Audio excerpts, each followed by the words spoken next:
এই জানো, এটা কথা ভাবছিলাম আমি। ছেলে আর মেয়েদের মধ্যে তো কোনো তফাৎ হয় না, তাহলে জানি না কেন সবাই বলে ছেলে আর মেয়েদের মধ্যে তফাৎ হয়।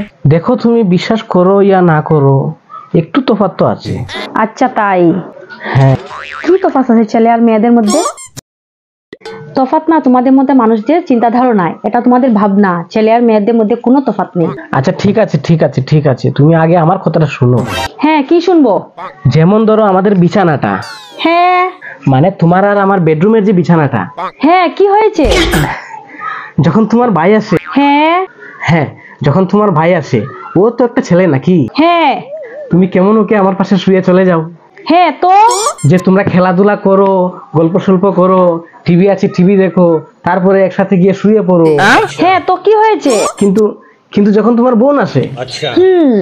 যে কিনা একটা মেয়ে, ওকে তো তুমি কোনোদিন আমার পাশে ছেড়ে যাও না, যে তোমরা খেলাধুলা করো, গল্প সল্প করো, টিভি দেখো, তারপরে গিয়ে শুয়ে পড়ো একই বিছানাতে। আচ্ছা, বোনের সাথে শোয়াবো আমি তোমাকে? সেরকম কোনো ব্যাপার না, তবে তুমি যদি তোমার বোনের সাথে শোয়াতে পারো। আমার বোনের সাথে শোয়ার ইচ্ছা, হারামি পানা তোমার। আরে না না, আমি তো শুধু এমনি বলছিলাম, আমি তো শুধু তফাৎটা বোঝানোর চেষ্টা করছিলাম।